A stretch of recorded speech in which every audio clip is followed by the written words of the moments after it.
Saya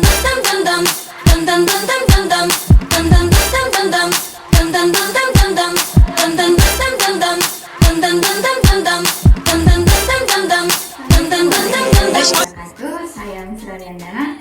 Saya akan menjelaskan mengenai apa-apa saja yang saya pahami mengenai pembelajaran terpadu. Baik, yang pertama, pengertian pembelajaran terpadu. Pembelajaran terpadu merupakan salah satu pendekatan pembelajaran yang memadukan atau mengaitkan pokok bahasan menjadi satu yang berkaitan untuk memberikan pengalaman bermakna kepada siswa.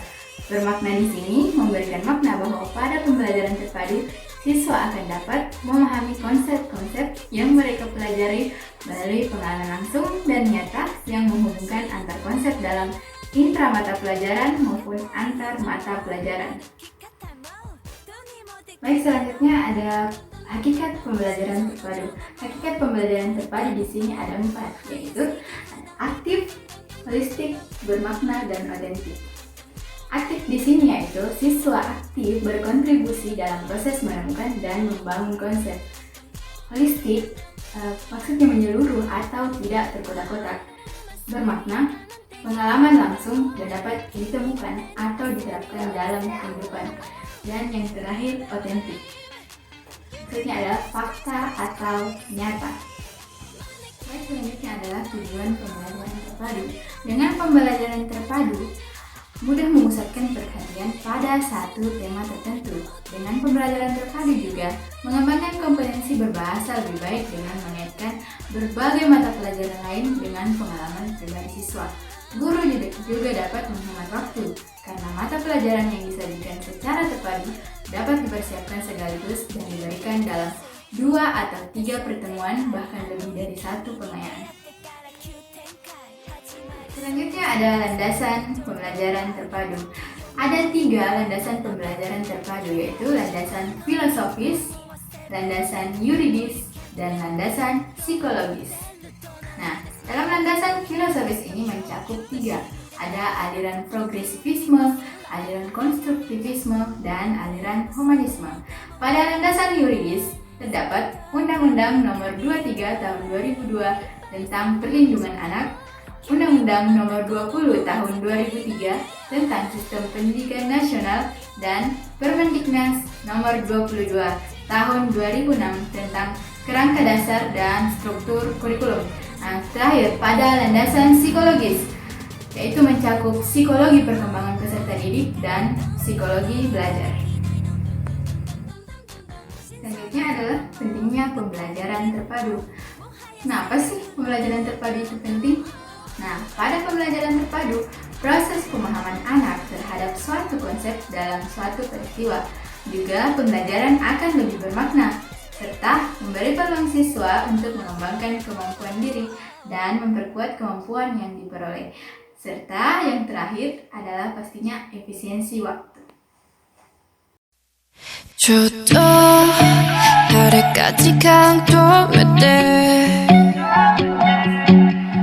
Konsep dasar dari pembelajaran terpadu.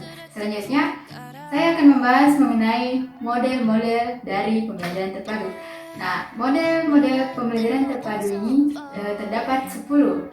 Yang pertama adalah model terpisah atau fragmented. Model pembelajaran fragmented ini merupakan model pembelajaran yang memilah-milahkan disiplin ilmu. Dalam implementasinya, terbatas pada satu mata pelajaran tertentu yang mengajarkan ilmu secara terpisah-pisah tanpa ada usaha untuk mengaitkan atau memadukan. Suatu mata pelajaran terjaga keaslian dan kemurniannya, tidak tercampuri dengan mata pelajaran lainnya. Nah, mari kita lihat gambarnya. Warna hijau, biru, merah, dan kuning pada gambar merupakan pokok bahasan dalam satu mata pelajaran. Nah, maksud dari kotak-kotak pemisah tersebut adalah bahwa terdapat pemisah antara satu pokok bahasan dengan pokok bahasan lain, sehingga pokok bahasan disajikan secara terpenggal atau terpisah-pisah. Nah, untuk lebih jelasnya kita ambil contoh penerapan pada mata pelajaran PPKN. Materi nilai juang dalam proses perumusan Pancasila, sistem pemerintahan Indonesia, peranan Indonesia di Asia Tenggara, dan politik luar negeri Indonesia disajikan secara terpisah-pisah. Nah, model yang kedua adalah model sarang atau nested. Model nested atau tersarang merupakan pemaduan berbagai bentuk penguasaan konsep keterampilan melalui sebuah kegiatan pembelajaran. Pembelajaran model nested memfokuskan keterpaduan dari berbagai aspek pada satu mata pelajaran saja. Seperti inilah model tersarang atau nested. Nah, mengapa disebut model tersarang? Karena memang bentuk modelnya terlihat mirip seperti sarang. Dalam model sarang ini, guru tetap memberikan mata pelajaran secara terpisah. Tapi pada setiap mata pelajaran yang terpisah tersebut, sudah ada target-target multi keterampilan yang ditetapkan dalam tujuan pembelajaran untuk dicapai siswa. Kita langsung saja lihat contohnya. Misal, dalam pembelajaran bahasa Indonesia, target yang ingin dicapai adalah keterampilan berbahasa. Nah, dalam keterampilan berbahasa ini sudah tercakup keterampilan berbicara, keterampilan membaca, dan keterampilan menulis. Selanjutnya, model yang ketiga, model jaring laba-laba atau Webber. Pembelajaran terpadu model jaring laba-laba bertolak dari pendekatan tematik sebagai pemadu bahan dan kegiatan pembelajaran. Dalam hubungan ini, tema dapat mengikat kegiatan pembelajaran baik dalam mata pelajaran tertentu maupun lintas mata pelajaran. Ini merupakan gambar dari jaring laba-laba. Memang nampak seperti model jaring laba-laba. Model ini memadukan beberapa mata pelajaran. Pembelajaran diikat dengan tema sehingga dikenal dengan sebutan pembelajaran tematis. Karena menggunakan satu tema sebagai dasar pembelajaran dalam berbagai disiplin mata pelajaran. Nah, langsung saja kita lihat contohnya. Misal, mata pembelajaran PKN dengan materi tenggang rasa, IPA dengan materi bentuk energi dan manfaatnya, bahasa Indonesia dengan materi membuat ringkasan, dan matematika dengan materi bangun datar. Nah, bagaimana keempat materi ini dapat digabungkan dalam satu pembelajaran? Caranya adalah dengan menyatukannya dengan menggunakan tema, yaitu tema lingkungan. Model keempat adalah model konektif atau keterhubungan. Adalah model pembelajaran yang secara sengaja diusahakan menghubungkan satu konsep dengan konsep yang lain, satu topik dengan topik yang lain, satu bidang pengembangan dengan bidang pengembangan lain, satu mata pelajaran dengan mata pelajaran yang lain. Ini merupakan gambar dari model konektif. Nah, langsung saja kita ambil contoh. Misalkan, dalam mata pelajaran IPA, materi tentang sumber energi. Nah, materi tentang sumber energi ini menghubungkan dengan materi bagaimana cara memelihara dan menjaga lingkungan sekitar. Model yang kelima, model terpadu atau integrate. Pada model integrate, bagaimana mata pelajaran yang beragam kemudian dipadukan hingga kemudian menjadi satu kesatuan yang utuh dan saling tumpang tindih atau terkait. Seperti ini gambar model integrate. Langsung saja kita ambil contoh dalam pembelajaran IPA, IPS, Matematika, dan Bahasa Indonesia. Keempat mata pembelajaran ini dapat dipadukan dengan menggunakan media, yaitu berupa benda. Kemudian, materi IPA membuat karya atau model yang menunjukkan perubahan energi listrik menjadi energi gerak dikaitkan dengan materi IPS, teknologi komunikasi, transportasi melalui kegiatan mencari informasi. Kemudian, materi IPS dikaitkan dengan materi matematika bangun ruang sederhana melalui kegiatan mengamati. Kemudian, materi matematika dikaitkan dengan materi bahasa Indonesia, petunjuk menggunakan benda atau melakukan sesuatu melalui kegiatan menulis. Dan kemudian terakhir, materi bahasa Indonesia dikaitkan dengan materi IPA melalui kegiatan memperagakan. Yang keenam, model jaringan kerja atau networking. Dalam model ini, para siswa akan menyaring seluruh topik yang dipelajarinya melalui kacamata pengalaman mereka masing-masing dan membangun hubungan internal atau ke dalam yang akan membantu mereka menciptakan jaringan kerjasama di antara para ahli yang sesuai dengan bidangnya. merupakan gambar dari model pembelajaran networked. Dan langsung saja kita lihat contohnya. Ini adalah contoh pembelajaran model networked dalam mata pelajaran IPA, SBDP, dan Bahasa Indonesia.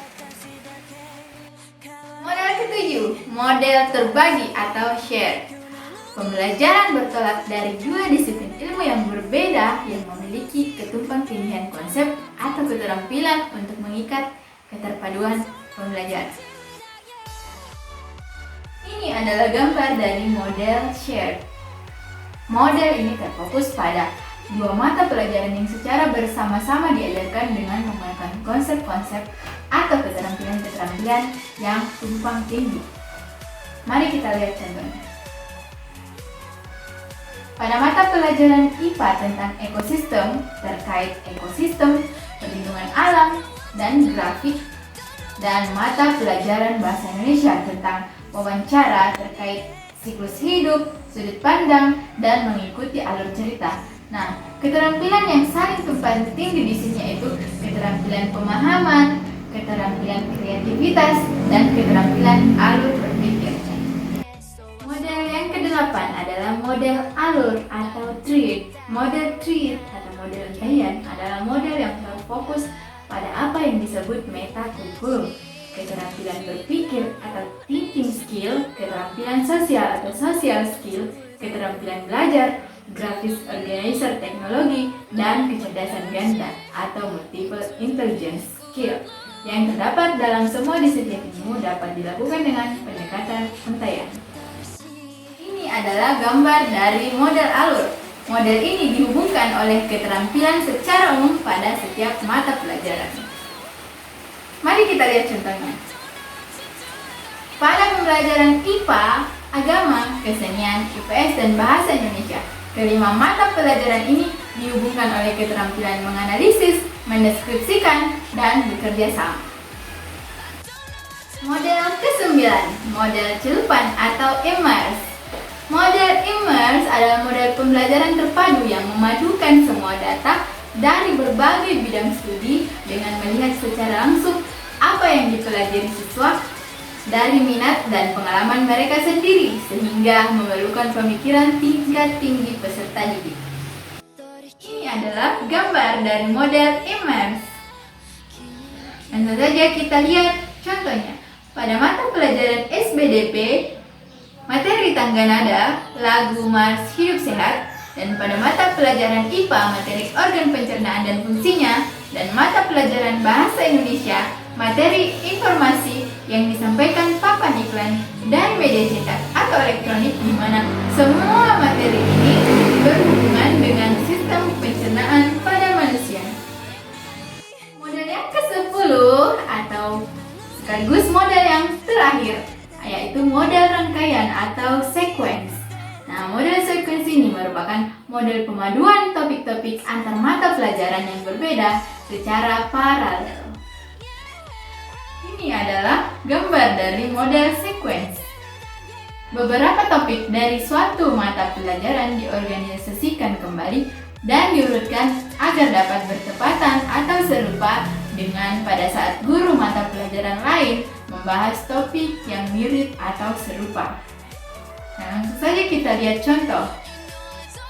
Model sequence pada mata pelajaran IPS dan PPKN. Jadi, mari kita lihat, tidak ada pemaduan dalam penyampaian materi pelajaran, akan tetapi materi pelajaran antara kedua pelajaran ini disampaikan secara paralel atau berurutan. Nah, itu sekian dari saya mengenai